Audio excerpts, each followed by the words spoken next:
Early on in the Second World War, it was realized that ground attack would play a vital role, and the result was the Vultee Vengeance, the first Allied warplane specifically designed for dive bombing over the land battlefield.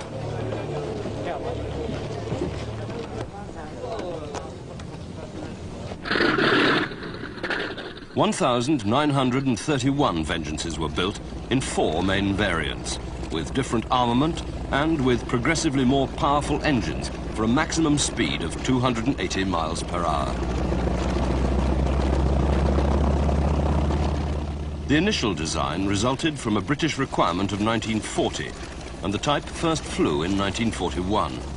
However, by the time it began to enter service in the spring of 1943, the Vengeance was tactically obsolete. Therefore, a mere 6 squadrons became operational with the type, all undertaking missions against the Japanese in the Arakan coastal region of Burma. These Vengeance units comprised 4 British and 2 Indian squadrons, one of which was number 8 Squadron, operating here out of Johari and Mamur airfields. The Vengeance was a substantial 2-seater. The pilot controlled a fixed battery of 4 or 6 heavy machine guns in the wings for strafing. Despite its size, the Vengeance had straightforward handling characteristics. The brakes on the upper surface of its wings checked diving speed very successfully, and the Vengeance could therefore deliver its weapons with pinpoint accuracy before recovering from its dive and then climbing with the aid of its powerful radial engine. In the rear of the cockpit, the second crewman was armed with one trainable defensive gun, usually a single .50 caliber machine gun in later models. Earlier aircraft were fitted with a pair of .303 machine guns in this position. The Vengeance could carry a 2,000-pound bomb load, delivered in a steep dive with air brakes extended from the wings to control speed.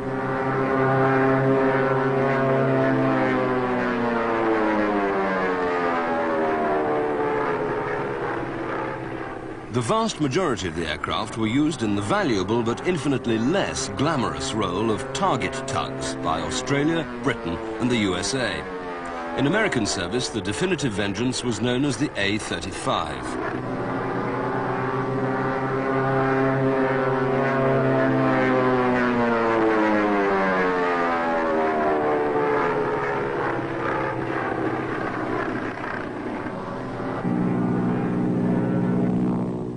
By the beginning of World War II, the survivors of 176 single-engined Vickers Wellesley medium bombers were obsolete, but saw limited service against the Italians in North and East Africa during 1940 and 1941. The bombs were carried in the streamlined pods under the wings. Armament comprised a belt-fed .303 machine gun in the right wing, firing ahead, and a trainable Vickers K gun in the rear cockpit. After 1941, the Wellesleys were relegated to a short career of maritime reconnaissance.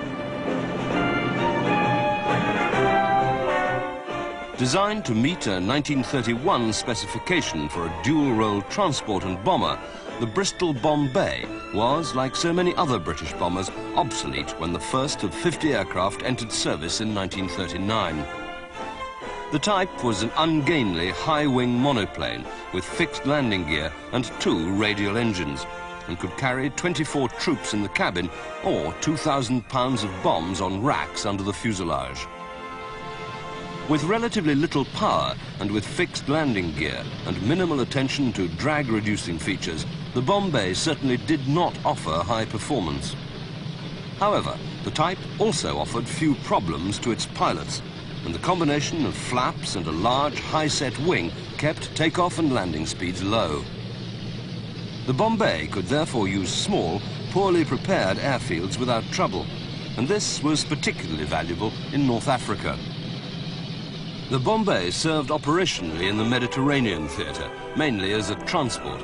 However, it was used on occasion as a night bomber against the Italians in North Africa during 1940.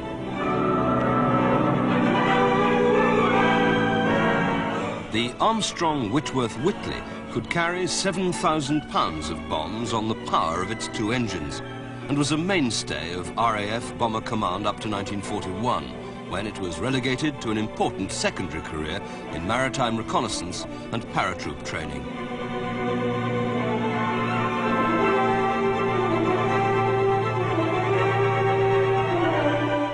Great things were expected from the Bristol Blenheim, which was the UK's first high-speed tactical bomber when it entered service in 1937.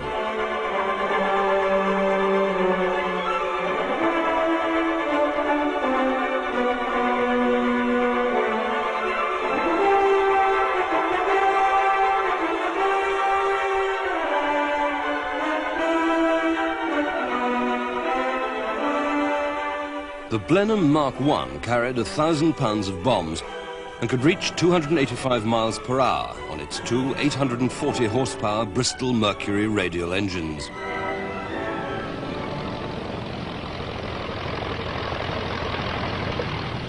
Production of the Mark I with its short and unstepped nose totaled 1,427, built in England and also under license in Finland and in Yugoslavia. But by 1939, most had been relegated to the Mediterranean theatre. In home service, the Mark I was followed by 3,285 examples of the Blenheim Mark IV with a longer stepped nose. Despite its more powerful engines, this had poorer performance than its predecessor, but possessed greater defensive firepower and also handled well in the air.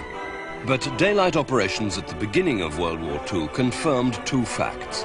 On the one hand, this light bomber lacked the outright performance to escape German fighters, and on the other hand, it was too poorly protected and armed to battle its way past the fighters. 945 Blenheim Mark V high-altitude bombers were developed, but little use was made of them. The Blenheim was, however, significant as the first effective British night fighter. The Mark 1F and Mark 4F conversions had nose radar, the first operational fighter radar in the world, and a ventral pack of 4 fixed Browning machine guns. Despite its limitations and losses, though, the Blenheim was important in providing a nucleus of crews experienced in light tactical bombing and close ground support. The first American warplane to see operational service in World War II was the Lockheed Hudson, which was a military derivative of the Model 14 Super Electra light civil transport. This rendered invaluable service as a light bomber and maritime reconnaissance plane from the beginning of the war, but was soon considered slightly too small for its task. In 1940, therefore, the British commissioned from Lockheed a successor evolved from the larger Model 18 Lodestar civil transport called the Ventura in RAF service. By comparison with the Hudson, the Ventura had a larger bomb bay, able to accommodate 2,500 pounds of bombs, compared with the Hudson's 1,000-pound bomb load.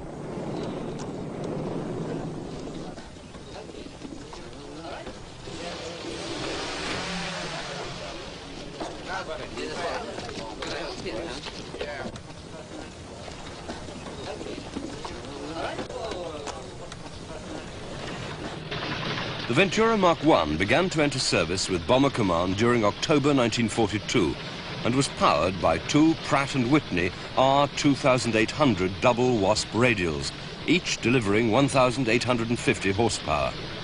This was soon increased to 2,000 horsepower in the Ventura Mark II for a speed of 300 miles an hour.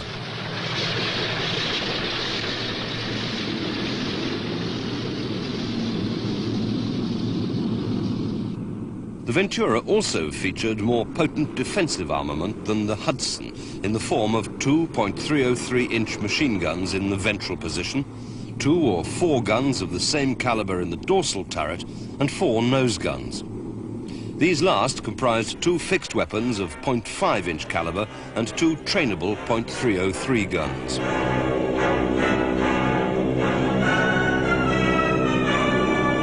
The US Army Air Force also used the type as the B-34 Lexington for coastal patrol and training.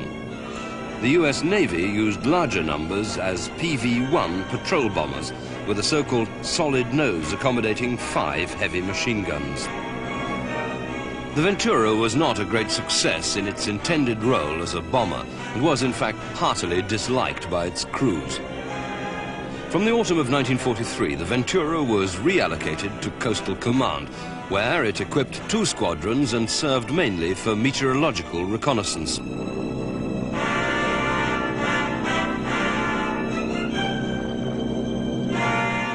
This sequence is typical of the type of daylight raid undertaken by the light bombers of Bomber Command's No. 2 Group in 1943.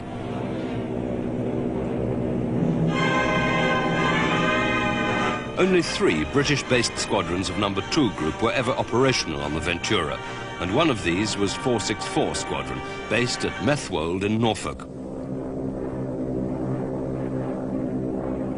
On May the 16th, 12 of the squadron's Venturas were launched on a raid against the French airfield at Morlaix in northern Brittany, at that time a base for German fighters.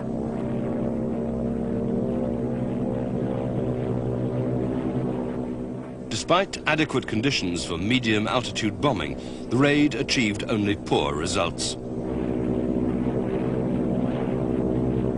The crews, and especially the gunners, did not relax their vigilance in case a hornet's nest of fighter retaliation had been stirred up. But with no fighter opposition, all 12 Venturas returned safely to base. Total production was 2,475 aircraft, and examples of the type were also used by Australia, Canada, and New Zealand. Though larger bombers could carry high-capacity bombs optimized for maximum blast effect, smaller aircraft were restricted to 250 to 500 and 1,000-pound general-purpose weapons, as seen on these bomb trains. Such weapons secured their effect by a combination of blast and fragmentation and could be delivered more accurately than the larger weapons. The North American Mitchell was one of the most important medium and attack bombers fielded by the Allies in the Second World War. 9,816 aircraft were produced, of all marks up to the US Army Air Force's B-25J, and Mitchells were used in every theatre by countries as varied as Australia, Brazil, Canada, France, the Netherlands, Britain, the USA, and even the USSR, which received over 860 aircraft under Lend-Lease arrangements. The Mitchell resulted from North American's NA-40 private venture prototype and was ordered, as the expression goes, straight off the drawing board during September 1939.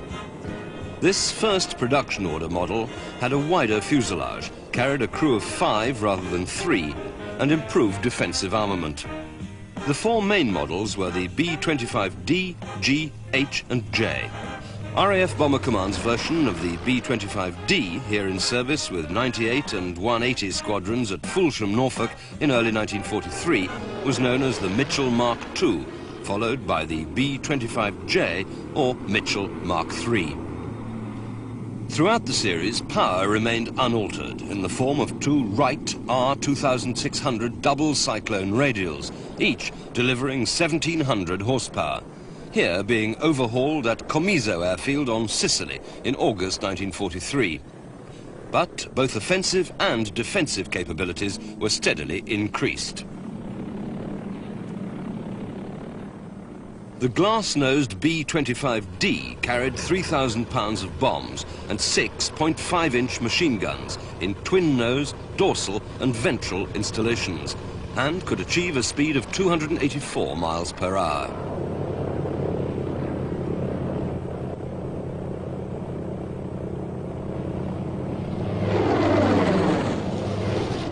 The B-25J was limited to only 275 miles per hour, but was an altogether more formidable warplane, with up to 4,000 pounds of bombs and no fewer than 14 .5-inch guns. 8 fixed guns were fitted in the solid nose version of the B-25J for ground attack. There were an additional 6 trainable guns in a twin-gun tail mounting, a twin-gun dorsal turret, and a beam gun each side.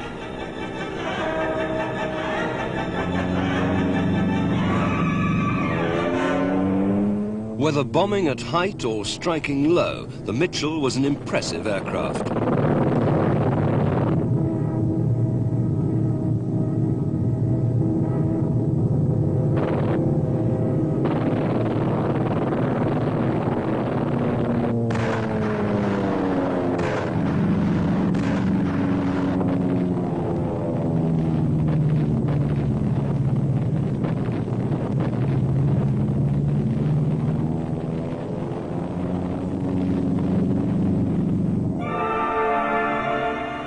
The Tupolev SB-2 was blooded in the Spanish Civil War and became the USSR's main light bomber in the period up to 1943.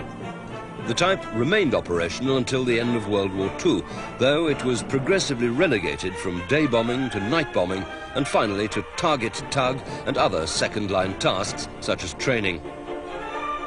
The SB-2 was able to operate on wheels or ski landing gear for continued operations throughout the harsh Soviet winters.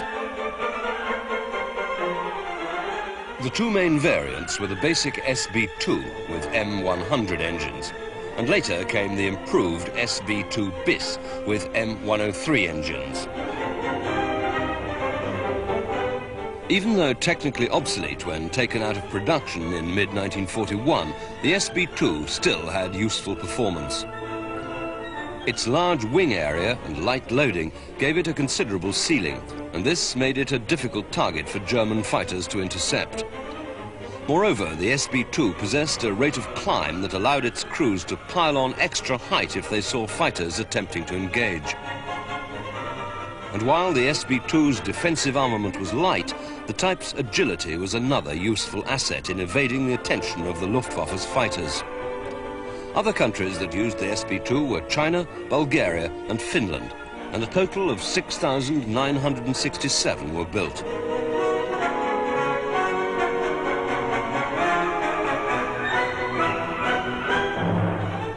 The origins of the Baltimore four-seat light bomber lie with the same company's XA-22, which was rejected by the US Army Air Corps in 1939, adopted by France as the Martin 167F bomber, and then taken up by the British as the Maryland reconnaissance bomber. Serving in the Mediterranean theatre from October 1940, the Maryland was initially useful, but soon revealed limitations in performance. The British therefore ordered the Baltimore as an improved type, with two Wright R2600 double cyclone radials, each delivering 1,660 horsepower for performance improvements that included a maximum speed of 302 miles per hour instead of the Maryland's 278 miles per hour. The bomb load remained unaltered at 2,000 pounds.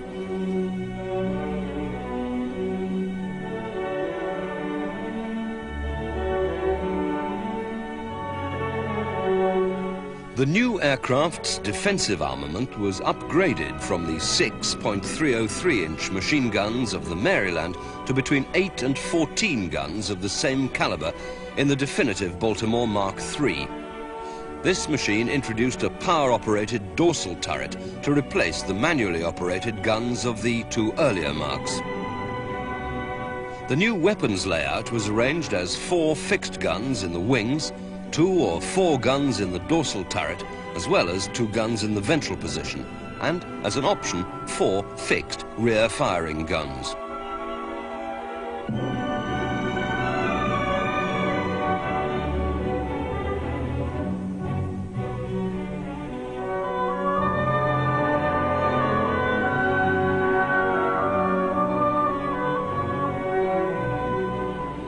The Baltimore's fuselage was made large enough for the crew members to change position, something which had been impossible in the Maryland. 1,575 Baltimores were built, and though it was also flown by the air forces of Australia, France, Greece, co-belligerent Italy, South Africa and Turkey, it was with the British that the vast majority operated, in variants up to the Baltimore Mark V. In service from January 1942, the Baltimore was successful and popular, even though its bomb load was relatively small. The early Marks performed sterling work in the North African desert and Tunisian campaigns, in which the Baltimore operated against German and Italian ground forces, and also helped in the vital campaign that devastated Axis shipping, trying to ferry supplies into North Africa.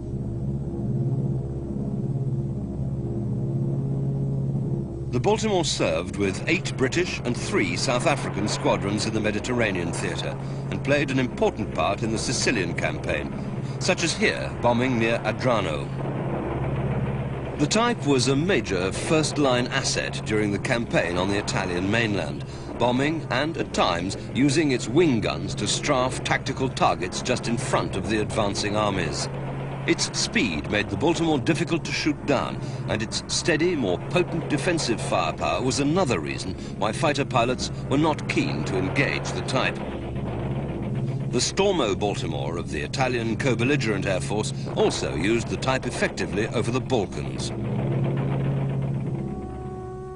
Initially called the Widowmaker because of frequent takeoff and landing crashes caused by its high wing loading, the Martin B-26 Marauder was nearly taken out of production on 4 occasions.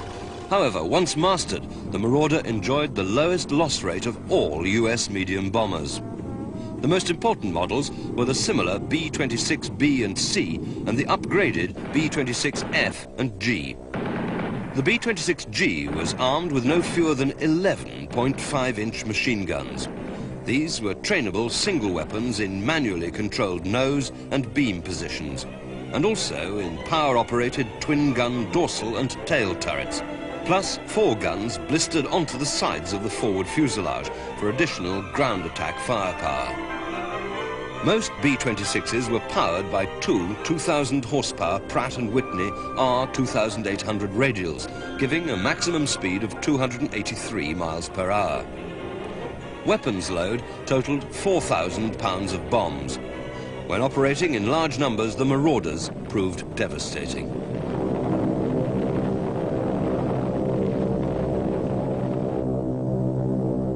Total Marauder production was in excess of 5,000 aircraft, almost all of them flown by the US Army Air Forces.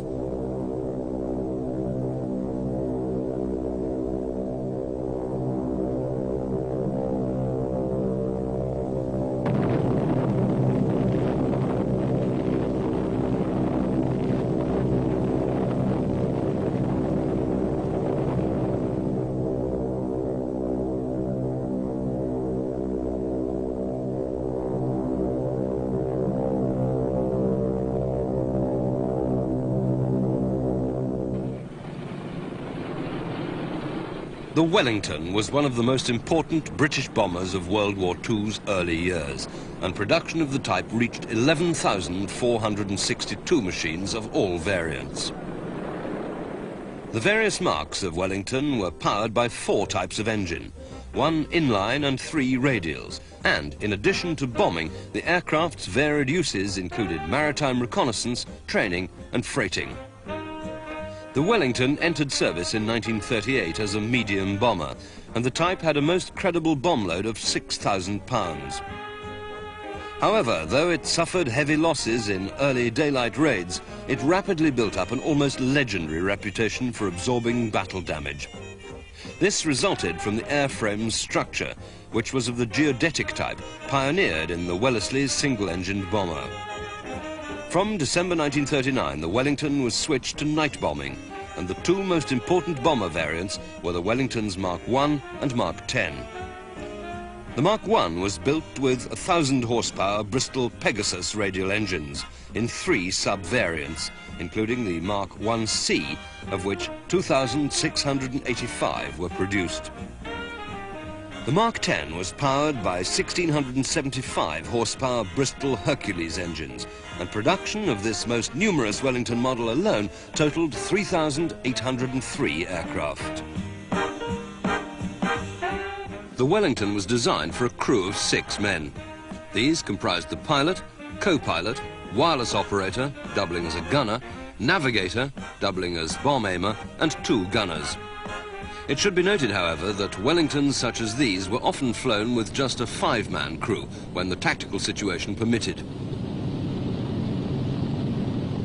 All guns were .303 caliber. The 2-gun nose turret and the 2- or 4-gun tail turret were power-operated units. The single beam guns were the responsibility of 1 man who had to concentrate his attention on the side facing the greatest threat.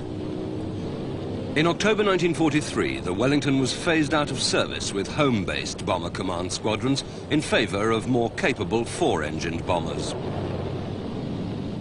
The type still had an important part to play in the Mediterranean theatre, however, where ranges were shorter and German defences less formidable. The Italian campaign saw considerable use of the Wellington as a medium bomber. And these are Wellington Mark 10s at Amendola, near Foggia in southern Italy during March 1944. The Wellington remained operational in this theatre up to March 1945. Though less well known than machines such as the de Havilland Mosquito and the Junkers Ju-88, the Douglas Model 7 first flew in August 1939, and the initial order was placed by France for the DB-7 day bomber model. Most of the order remained undelivered at the time of France's surrender and were diverted to the Royal Air Force, which allocated the name Boston. The Americans then ordered their own model as the A-20 Havoc. Like the Mitchell and Marauder, the Douglas machine was a shoulder-wing monoplane with tricycle landing gear and 2 radial engines. In this instance, Wright double cyclone units, each delivering upwards of 1,500 horsepower. There existed a multiplicity of designations amongst the Boston Havoc family of aircraft. The most widely used international model was the A-20C, here in the form of RAF Mark IV Bostons, with 1,600 horsepower engines for a speed of 342 miles per hour. These had an armament of 2,600 pounds of bombs and 5 machine guns. These were 2 fixed 0.5-inch guns either side of the nose, 1 twin trainable gun of the same caliber in a dorsal position, and rear-firing 0.3-inch guns in the engine nacelles. However, the variant produced in the largest number was the A-20G, whose total reached 2,850 aircraft, and used only by the US Army Air Forces. High performance, first-class handling and overall ruggedness allowed development in several roles within the overall production total of 7,478 aircraft. The Douglas bomber was also used by Australia, Canada and the USSR, which modified its aircraft with different nose guns as exceptional ground attack machines. The type also saw service with the Free French Air Force, and nothing better demonstrates the Boston Havoc's forte of high-speed attack at low level than this mission.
Nazis entered this war under the rather childish delusion that they were going to bomb everybody else and nobody was going to bomb them. At Rotterdam, London, Warsaw, and 100 other places, they put that rather naive theory into operation. They sowed the wind, and now they are going to reap the whirlwind. We cannot send 1,000 bombers a time over Germany every time as yet. But the time will come when we can do so. Let the Nazis take good note of the western horizon. There they will see a cloud as yet no bigger than a man's hand. But behind that cloud lies the whole massive power of the United States of America. When the storm bursts over Germany, they will look back to the days of Lubeck and Rostock and Cologne, as a man caught in the blasts of a hurricane will look back to the gentle zephyrs of last summer. It may take a year, it may take two, but for the Nazis, the writing is on the wall. Let them look out for themselves. The cure is in their own hands. There are a lot of people who say that bombing can never win a war. Well, my answer to that is that it has never been tried yet, and we shall see. Germany, clinging more and more desperately to her widespread conquests and even seeking foolishly for more, will make a most interesting initial experiment. Japan will provide the confirmation. In these words, Air Chief Marshal Sir Arthur Harris, Commander-in-Chief of RAF Bomber Command, neatly and very strikingly summed up the rationale of the Allied strategic bombing campaign against Germany.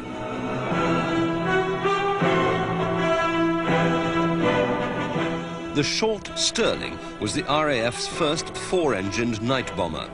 Entering service late in 1940, the type was not a success in the bombing role because of its small and therefore overloaded wing. This had been imposed on the designers by the official demand that the Stirling be able to enter the 100-foot maximum door opening of the British hangars. The Stirling later became an invaluable glider tug and transport. The Avro Lancaster entered service in November 1940. Though potentially a great bomber, failed operationally because of the chronic unreliability of its two Rolls-Royce Vulture engines.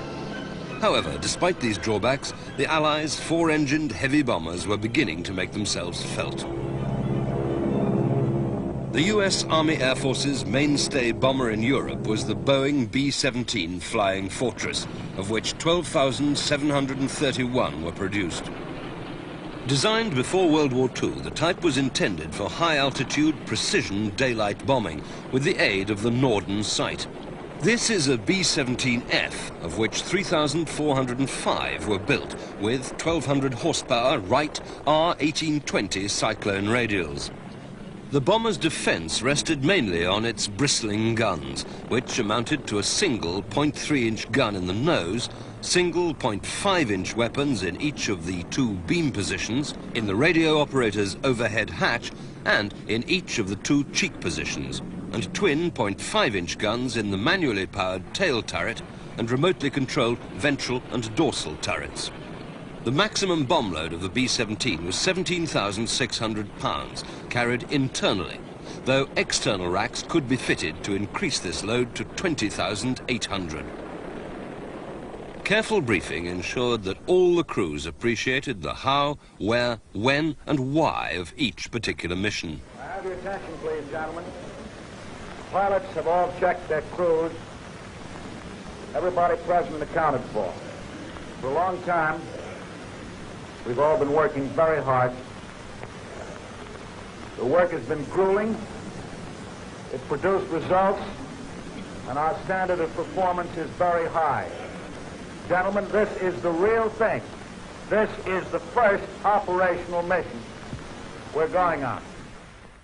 The B-17F was flown and fought by a crew of 9. comprising the pilot and co-pilot, the bombardier, the radio operator, and 5 gunners for the dorsal and ventral turrets and the 2 beam positions.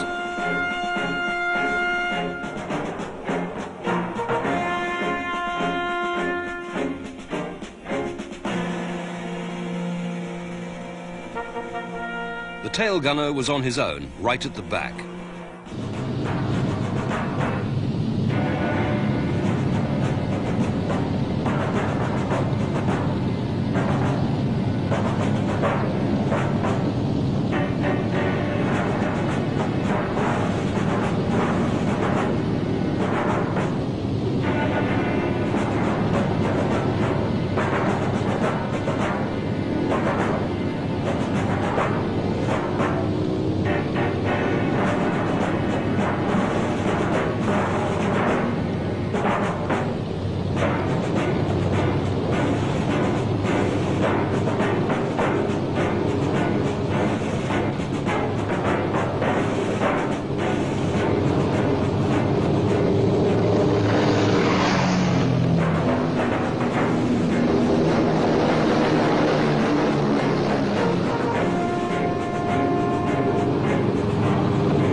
Once in the air, the flying fortresses formed up into tight three-dimensional boxes, for in this way the bombers of each formation hoped to cover each other against German fighter attack.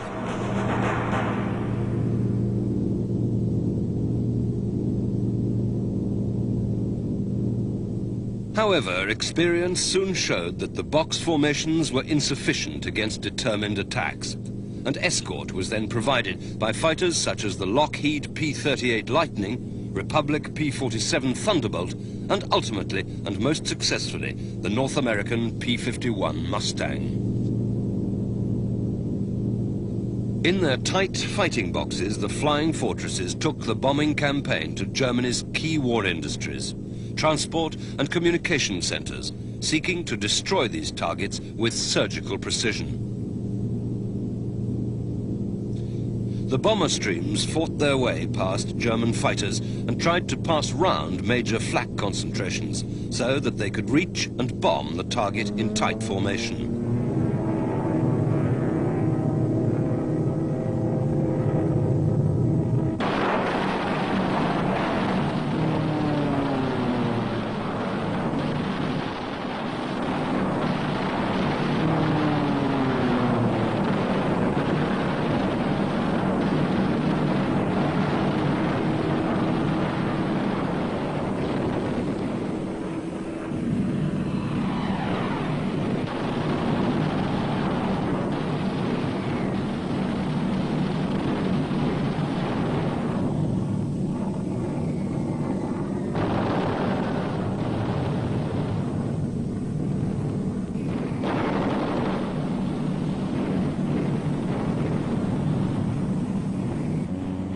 Inevitably, there were losses to fighter attack, anti-aircraft artillery, and an accumulation of battle damage.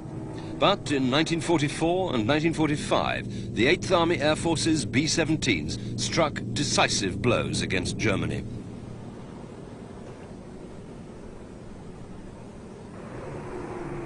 With their mission complete, the flying fortresses returned to their bases in England.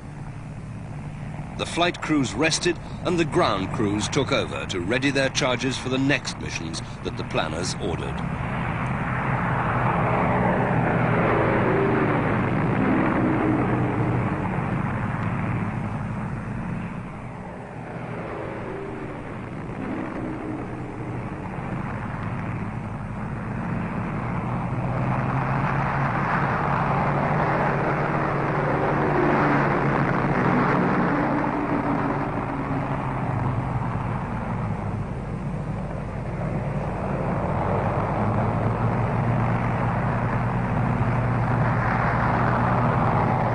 As with the Americans, the British believed in thorough briefing of its officers, in this instance for a raid during June 1942. Than hitherto. And I've just been told that our number is expected to be over 1,100. This group is providing 150. This station, 22 are here, and 5 crews are playing away. Now, the object of tonight's operation is to blot out the town of Bremen. In addition, there are 2 special targets. There's a Detmold submarine building yard, which is a tremendously important submarine building establishment, and also, and even more important, the Fokker-Wulf works, which are situated to the south of Bremen itself. The British counterpart to the B-17 was the Avro Lancaster, a night bomber intended for saturation bombing of area targets rather than the precision destruction of point targets. Ground crews, meanwhile, completed the preparations of their Lancasters. Maximum bomb load was a massive 18,000 pounds. For area raids, huge cylindrical high-capacity bombs were used. The detonation of these weapons, large explosive charges, providing a highly destructive blast effect.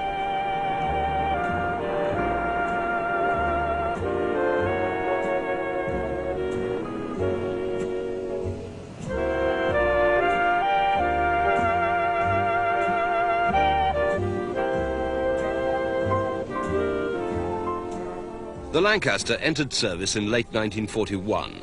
With 1,460 horsepower Rolls-Royce Merlin 20 engines. The Lancaster remained little altered except for higher-powered engines and detail improvements right through a production run of 7,377 aircraft.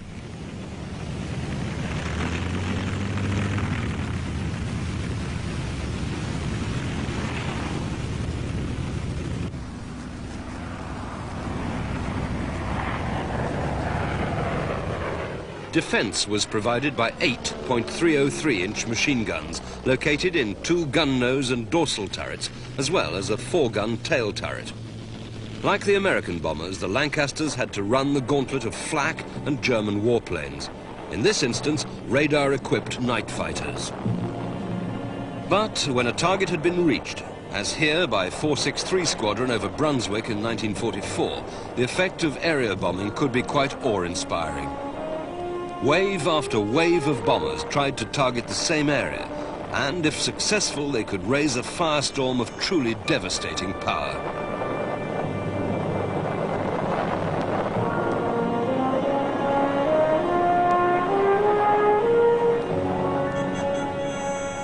Low-level attacks were also made, such as this on the Nome-Rhone works at Limoges in France by Wing Commander Leonard Cheshire. By the second half of 1944, the shortage of skilled pilots and fuel had turned the German fighter arm into a shadow of its former self. And this was too good an opportunity for Bomber Command to pass up.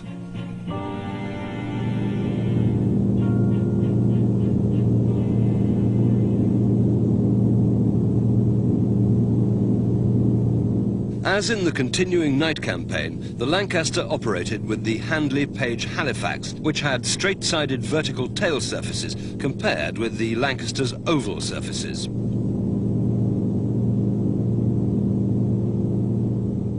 More accurate bombing was possible by day. This allowed the British bombers to strike at smaller targets, such as communication choke points and synthetic fuel production centres. The Germans countered with an effort to hide key targets by generating thick smoke upwind of the objective as the bombers approached, such as here during an attack by 617 Squadron using giant tallboy bombs on the battleship Tirpitz lying in Norwegian waters.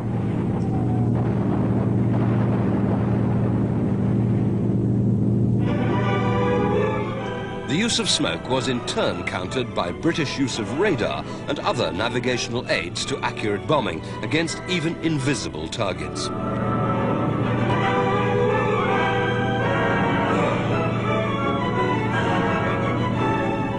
In May 1943, further Lancaster precision bombing was directed against the Ruhr dams. In this case, the Scorp Dam, as seen from an escorting Mosquito of 9 Squadron. Though this dam was not breached, the Ada and Mona were, with spectacular results. By the spring of 1945, the day and night pounding of German cities, industries, communications and fuel-producing centres had made it virtually impossible for the German armies to sustain their defensive campaign against the advancing Allies.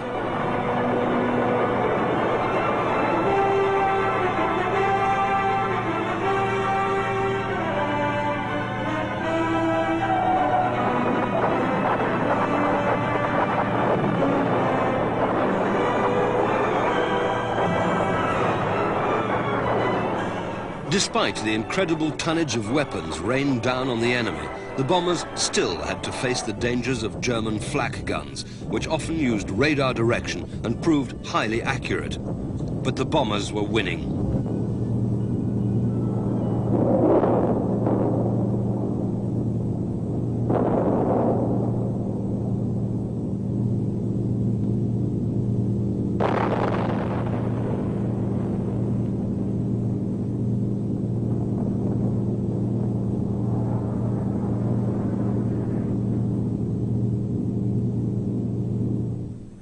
One of the most versatile aircraft in America's inventory during World War II was the Consolidated B-24 Liberator.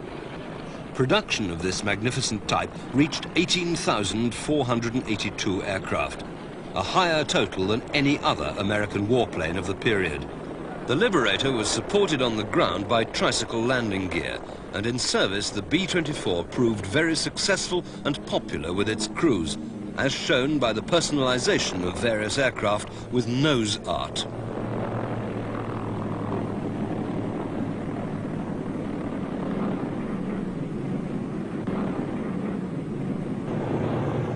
The aircraft was reliable and effective, and in combat proved that it was well able to take care of itself against all but the most determined fighter opposition.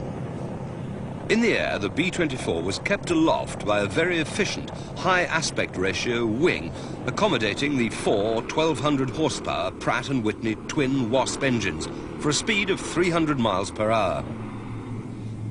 Range was also maximized to 2,850 miles in the earlier variants by a deliberate decision to limit the maximum bomb load to 8,800 pounds.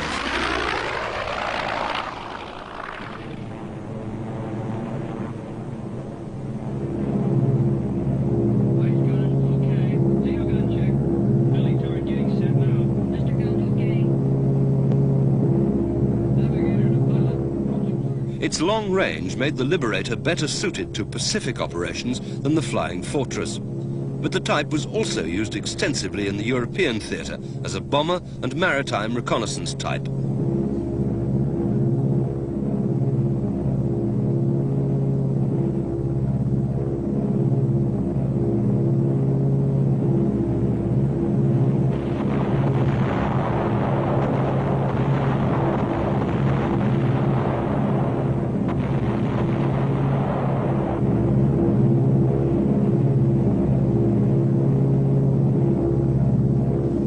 The defensive armament was typical of American practice in being centered on 10.5-inch heavy machine guns. These were located in pairs in power-operated dorsal, ventral and tail turrets, in 2 manually operated beam positions and in the nose.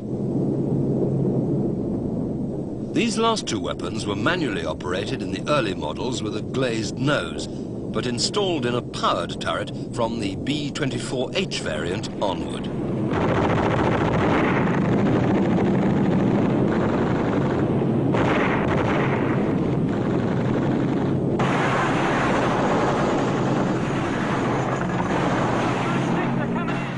The only other country to make major use of the Liberator was the UK, which flew both bomber and maritime reconnaissance models. Still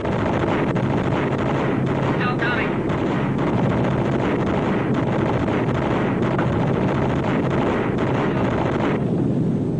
Like other great bombers, the Liberator could be badly damaged yet still return to base. as this machine reveals in an emergency landing with the nose wheel still raised. The Liberator's relatively small ground clearance could be a distinct advantage under such circumstances.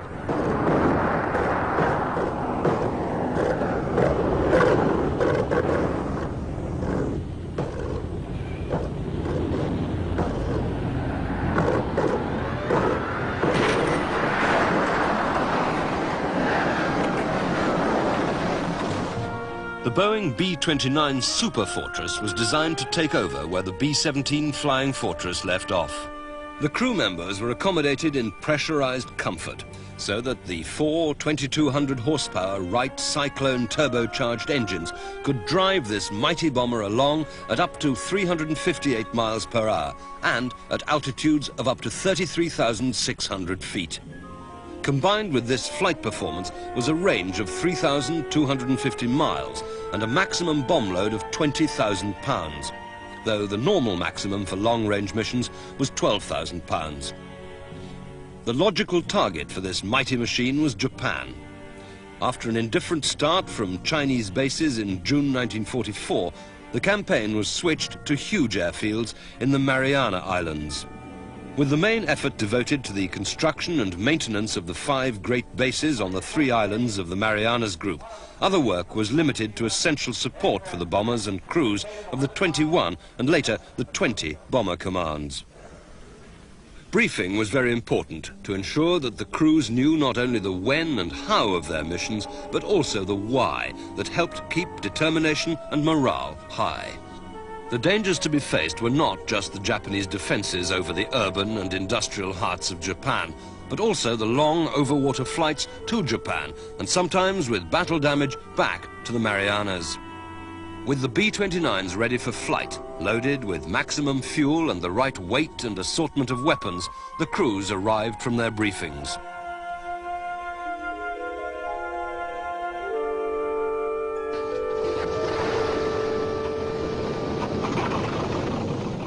On each base, the main runway was about 200 feet wide and up to 8,500 feet long, supported by miles of taxiway and other roads. The taxiways allowed the superfortresses to move from their maintenance areas to the assembly points, close to the downwind ends of the main runways. The road networks permitted access to remote, and therefore safer, storage areas for fuel and bombs.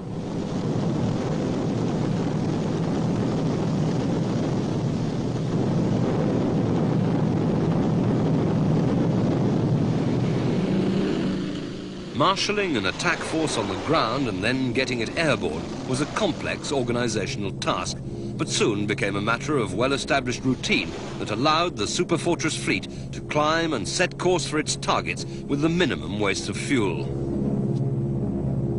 Each Superfortress had a complement of 10 men. In the forward pressure compartment were the pilot and co-pilot in the fully glazed nose. The bombardier sat between the pilots. The navigator, facing forward, was behind the pilot. 1 or 2 flight engineers facing aft sat behind the co-pilot, and the radio operator was further aft. In a rear pressure compartment behind the wings, but connected to the forward compartment by a crawlway over the 2 bomb bays, were 2 or 3 gunners for the remotely controlled guns. The rear gunner was in an individual tail compartment.